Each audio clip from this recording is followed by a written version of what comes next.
Hello बच्चों, कैसे हैं आप। आज हम शुरू करने वाले हैं न्यूमेरिकल पोर्शन ऑफ रिफ्रैक्शन। ठीक है, क्योंकि हम इससे पहले रिफ्लेक्शन और उसके न्यूमेरिकल्स ट्राई आउट कर चुके हैं। अगर आपने वो वीडियो नहीं देखी तो प्लीज पहले जाके उसे चेकआउट कर लीजिए और उसके बाद ये वीडियो देखिए, क्योंकि उसमें काफी कुछ बताया हुआ है डिटेल में। तो आज की जो वीडियो थोड़ा सा शॉर्ट रखते हुए चलेंगे, क्योंकि बहुत सारा पोर्शन आपका ऑलरेडी उस वीडियो में कवर अप करा दिया गया है।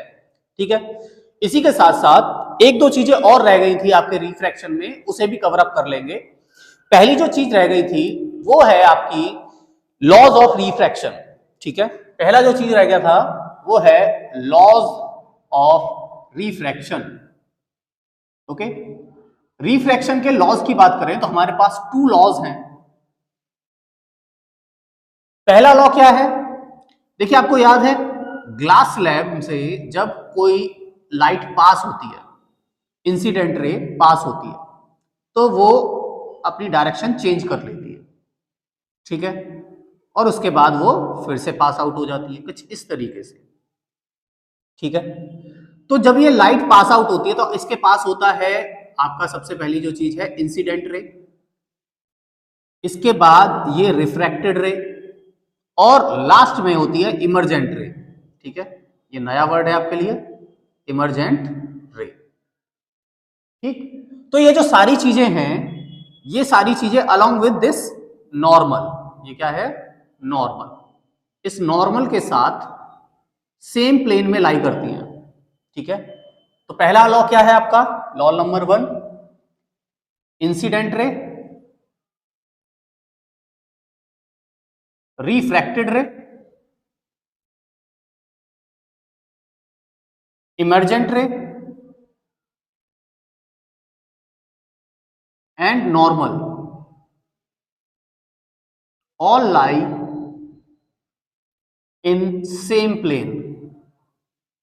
ठीक है, पहला लॉ तो ये है कि जब हम देखेंगे तो ये सारे के सारे इस प्लेन पे, जो ये आपका बोर्ड वाला प्लेन है ना, इसी प्लेन पर लाई करते हैं, ये है। ठीक है, दूसरा लॉ क्या कहलाता है, देखिए दूसरा लॉ का नाम दे रखा है, लॉ का नाम है स्नेल्स लॉ। क्या है, स्नेल्स लॉ। सेकंड लॉ को हम बोलते हैं स्नेल्स लॉ। और इस लॉ के अकॉर्डिंगली यहां पर जो इंसिडेंट एंगल बनता है और यहां पर जो रिफ्रैक्शन एंगल बनता है, angle of refraction and angle of incidence, ये दोनों का अगर हम साइन रेशियो निकालें, साइन ऑफ रेशियो की बात करें, ratio of sine of incidence angle to the sine of refraction angle is always constant। ये है आपका स्नेल्स लॉ, सेकंड लॉ। ठीक है, तो स्नेल्स लॉ में क्या कह रहा है कि एंगल साइन आई, मतलब कि sine of angle I upon sine of angle R equals to constant. और ये जो कांस्टेंट होता है इसे हम रिफ्रैक्टिव इंडेक्स भी बोल देते हैं। क्या बोल देते हैं, रिफ्रैक्टिव इंडेक्स। ओके, तो पहली चीज तो आपको ये क्लियर हो, रिफ्रैक्टिव इंडेक्स और लॉज ऑफ रिफ्रैक्शन समझ में आया। अब हम शुरू करते हैं न्यूमेरिकल पोर्शन ऑफ रिफ्रैक्शन। ठीक है, तो सबसे पहले देखिए रिफ्रैक्शन का मतलब हम लेंस ले रहे हैं, तो सबसे पहले हम एक क्वेश्चन ले लेते हैं। हमसे बोला गया है a 5 centimetre tall object is placed perpendicular to the principal axis. ठीक है, तो हमें जो जो चीजें मिलती जाएंगी, हम क्वेश्चन नंबर 1 की बात कर लें। क्वेश्चन नंबर 1 हमें दिया गया है कि एक 5 सेंटीमीटर टॉल ऑब्जेक्ट है, दैट मीन्स आपको क्या मिल गया, HO कितना मिल गया, 5 सेंटीमीटर। कैसा रहेगा, पॉजिटिव या नेगेटिव, आपने पढ़ा था ये कैसा होता है, पॉजिटिव होता है। ये कैसा होता है, पॉजिटिव होता है, HO ऑलवेज पॉजिटिव। ठीक है, ये शुरू करने से पहले एक चीज और हम आपको बता देते हैं पहले sign convention. Usually sign convention वो लगभग सेम है जो आपके रिफ्लेक्शन के हैं, बस रिफ्रैक्शन में जो थोड़े से डिफरेंट है वो भी बता देते हैं। ठीक है, पहली जो चीज है वो है आपका यू। यू ऑलवेज आपका नेगेटिव होता है, ये आपको पता है। एच ओ ऑलवेज पॉजिटिव होता है, वो आपको पता है। ठीक है, अगर हम बात करें फोकल लेंथ की या फिर रेडियस ऑफ कर्वेचर की, अगर हम बात करें कॉनकेव लेंस की, इसकी कॉनकेव लेंस की, तो एक कॉनकेव लेंस कैसा बनता है, कुछ इस तरीके का। ठीक है, और हमने आपसे कहा था कि जब कॉनकेव लेंस बनेगा तो हमें सबसे पहली वाली साइड देखनी है, ये वाली, और इस साइड के जो पॉइंट्स हैं वो इधर बनेंगे, और ये कौन सा है, लेफ्ट साइड है, और लेफ्ट साइड पर कैसी वैल्यू होती है, पॉजिटिव या नेगेटिव, लेफ्ट साइड पर होती है नेगेटिव वैल्यू। ठीक है, समझ में आया। तो हमेशा आपका कॉनकेव लेंस के लिए कैसे होंगे, नेगेटिव होंगे। फिर अगर बात कर लें फोकल लेंथ और radius of curvature for convex lens, तो कॉन्वेक्स लेंस के लिए लेंस कैसा बनता है, ऐसे, और इसमें पहली साइड कौन सी है, ये वाली, और इसके जो पॉइंट्स हैं वो किधर बनेंगे, सेंटर्स वो इधर बनेंगे। ये कौन सी साइड है, राइट साइड है। राइट साइड कैसी होती है, पॉजिटिव होती है। दैट मीन्स आपके जो फोकल लेंथ है और रेडियस ऑफ कर्वेचर है वो ऑलवेज कैसे लिए जाएंगे, पॉजिटिव लिए जाएंगे फॉर कॉन्वेक्स लेंस। ठीक है, आई थिंक आपको इतना क्लियर हो गया। इसके बाद देखिए, इसमें जो एक चीज बदल जाती है वो है इमेज। लेंस के केस में जो इमेज राइट साइड बनेगी, लेंस के राइट साइड बनेगी, वो रियल होगी। ठीक है, और रियल हमेशा कैसी होती है, इन्वर्टेड होती है। वो आपको याद होना ही चाहिए कि रियल हमेशा इन्वर्टेड होती है। इमेज अगर लेफ्ट साइड पर बनती है तो वो वर्चुअल होगी। ठीक है, और जो वर्चुअल इमेज होगी वो हमेशा कैसी होगी, इरेक्ट होगी। क्लियर, वो हमेशा कैसी होगी, इरेक्ट होगी। हालांकि आप इस चीज को एच आई की वैल्यू निकालोगे तब भी पता कर सकते हो, इन्वर्टेड और इरेक्ट की चीजों को। ठीक है, एच आई अगर आपका पॉजिटिव है तो इरेक्ट है, और एच आई अगर नेगेटिव है तो इन्वर्टेड है। ठीक है, ये सारी चीजें हैं जो आपको पता होनी चाहिए। तो अब हम शुरू करें। तो अब बात करें सबसे पहले इस क्वेश्चन की, तो आपको दे रखा है 5 सेंटीमीटर टॉल ऑब्जेक्ट है, दैट मीन्स आपको मिल गया HO plus 5 centimetre is placed perpendicular to the principal axis, ठीक है, of a convex lens. Convex lens मिल गया, हम कॉन्वेक्स लेंस लिख लेते हैं। Convex lens of focal length, focal length मिलेगी हमें कितनी, 20 सेंटीमीटर। फोकल लेंस है, कौन सा लगेगा, ये वाला है ना, तो किस साइड लगेगा, राइट साइड, तो आपकी कैसी होगी, प्लस होगी। तो फोकल लेंस, फोकल लेंथ हो गई आपकी कॉन्वेक्स लेंस की plus. The distance of object from the lens is 30 centimetre. आपको ऑब्जेक्ट की डिस्टेंस दे दी है 30 सेंटीमीटर, और ऑब्जेक्ट डिस्टेंस ऑलवेज नेगेटिव। ठीक है, always negative. I think clear हुआ इतना आपको। चलिए अब इसे आंसर आप सॉल्व आउट कीजिए। क्योंकि लेंस है तो आप लगा देंगे लेंस फॉर्मूला। क्या लगा देंगे, लेंस फॉर्मूला। लेंस फॉर्मूला क्या है, 1/f equals to 1/v minus 1/u। देखिए प्लस था मिरर फॉर्मूले में, लेंस फॉर्मूले में क्या है, माइनस है। समझ में आया। सॉल्व आउट करेंगे, जो भी वैल्यू है उसे एज इट इज पुट कर देंगे। f प्लस 20 है, प्लस को लिखने की जरूरत नहीं है। v हमें निकालना है, माइनस, ठीक है, ये माइनस ये वाला है, ठीक है ना, ध्यान रखना। 1/u, u कितना है, -30 है, तो इस -30 को दोबारा लिखेंगे। ऐसा नहीं है कि यहां पर हमने ऑलरेडी माइनस लिख दिया तो इस 30 के माइनस को नहीं लिखेंगे, वो भी दोबारा से लिखना है। ठीक है, अब सॉल्व आउट करेंगे तो ये क्या हो जाएगा, 1/v, ठीक है, ये माइनस और ये माइनस हो गया आपका प्लस 1/30। ठीक है, तो ये सॉल्व आउट हो गया 1/20 इक्वल्स टू 1/v प्लस 1/30। अब क्या करोगे, ये वाला जो पोर्शन है इसे दूसरी तरफ लेकर जाओगे, जो निकालना होता है उसे एक तरफ रखते हैं, बाकियों को दूसरी तरफ लेकर जाते हैं, तो इसे हम दूसरी तरफ लेकर आएंगे। इस साइड पर ऑलरेडी 1/20 है, ये 1/30 प्लस में है, इधर आएगा तो माइनस में हो जाएगा, साइन चेंज हो जाते हैं, और 1/v इधर रह जाएगा, इधर से क्या हो जाएगा, एलसीएम आ जाएगा। ठीक है, इधर सॉल्व आउट कर लेते हैं। इतना समझ में आया? अब क्या होगा, नीचे आ जाएगा एलसीएम, 20 और 30 का एलसीएम हो गया 60, यहाँ ऑलरेडी 1 है। ठीक है, यहाँ ऑलरेडी 1 है, 20 को 60 बनाने के लिए 3 से मल्टीप्लाई करेंगे तो ऊपर भी 3 से मल्टीप्लाई कर देंगे, माइनस, यहाँ माइनस है, ये माइनस लिख दिया, ये 1 है, ये 1 लिख लिया यहाँ पर। ठीक है, फिर 30 है, 30 को 60 बनाना है तो कितने से मल्टीप्लाई करेंगे, 2 से, तो इधर 2 लिख दिया, इक्वल्स टू में 1/v यहाँ पर है एज इट इज। ठीक, तो ये कितना हो गया, 3 - 2/60 इक्वल्स टू 1/v। समझ में आया? अब क्या होगा, 3 में से 2 माइनस कर दिया, 1/60 हो गया, इधर 1/v है ही। समझ में आया? अब हमें चाहिए v, 1/v नहीं चाहिए, हमें चाहिए v, तो हम क्या करेंगे, इसे ऊपर ले आएंगे तो इसे भी ऊपर ला देंगे, इसे पलट देंगे तो इसे भी पलट देंगे, 60।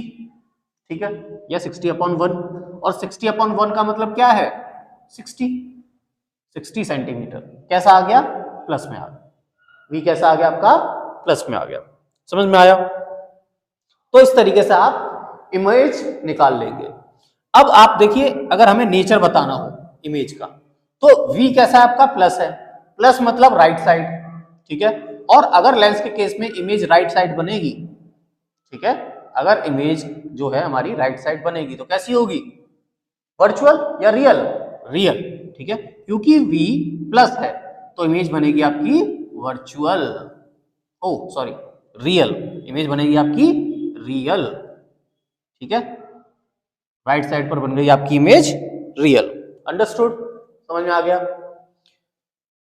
अब देखिए, यहां v प्लस से मिल गया हमें रियल। अब हमें निकालना है मैग्निफिकेशन, तो हम लेंस मैग्निफिकेशन फॉर्मूला लगा देंगे, लेंस का मैग्निफिकेशन फॉर्मूला लगा देंगे। क्या है लेंस का magnification formula, m equals to v/u equals to hi/ho, ये फॉर्मूला है। देखिए, मिरर मैग्निफिकेशन में माइनस था यहाँ पर, और यहाँ वो प्लस है, ये एज इट इज रहेगा, ये रेशियो है। ठीक है, हमें क्या निकालना है, हमें निकालना है अब hi, हमें hi निकालना है, तो हम इतने फॉर्मूले को अप्लाई कर देंगे। करिए, v की वैल्यू कितनी आई आपकी 60, u की वैल्यू कितनी है -30, इक्वल्स टू hi आपको निकालना है, ho कितना है आपका +5, प्लस को नहीं लिख रहे हम। ठीक है, अब hi जो चाहिए उसे एक तरफ, बाकी दूसरी को दूसरी तरफ ले जाएंगे, 5 को इधर ले जाएंगे, इधर डिवाइड हो रहा है, दूसरी तरफ जाके क्या हो जाएगा, मल्टीप्लाई हो जाएगा, क्या हो जाएगा 60/-30 इनटू में 5 इधर बचेगा hi। ठीक है, तो इस 30 से ये 60 कट गया तो कितना आया 2 इंटू 5, ये माइनस रहेगा, माइनस को आप ऊपर लिख लो नीचे लिख लो कोई फर्क नहीं पड़ता। कितना हो गया, hi हो गया आपका -10 सेंटीमीटर। जब hi आपका माइनस आया तो माइनस क्या बता रहा है हमें, hi माइनस, ठीक है, माइनस आया, नेगेटिव आया, और ये बता रहा है कि इमेज कैसी होगी, इन्वर्टेड होगी। कैसी होगी, इन्वर्टेड होगी। हालांकि हमें ऑलरेडी पता है कि अगर इमेज रियल है तो इन्वर्टेड तो होगी, रियल और इन्वर्टेड एक साथ होती है, लेकिन फिर भी ऑफिशियली जब हमें निकालना है तो hi नेगेटिव है, इसलिए वो इन्वर्टेड इमेज है। ठीक है, अब एनलार्जमेंट की बात करें तो आपकी इमेज डबल साइज की हो गई है, ऑब्जेक्ट 5 का था और इमेज 10 की है, तो इमेज कैसी है, इमेज एनलार्ज्ड है। कैसी है, एनलार्ज्ड है इमेज। समझ में आया? इस तरीके से आपको ये सारी चीजें कैलकुलेट करनी पड़ती है। आई थिंक आपको इतना हो गया क्लियर। ठीक है, चलिए ठीक है, अब जो अगला टॉपिक है वो है पावर का। ठीक है, तो पावर के लिए हम इसी क्वेश्चन को सॉल्व आउट कर लेंगे। तो पावर के लिए हमें सबसे पहले तो फॉर्मूला पता होना चाहिए।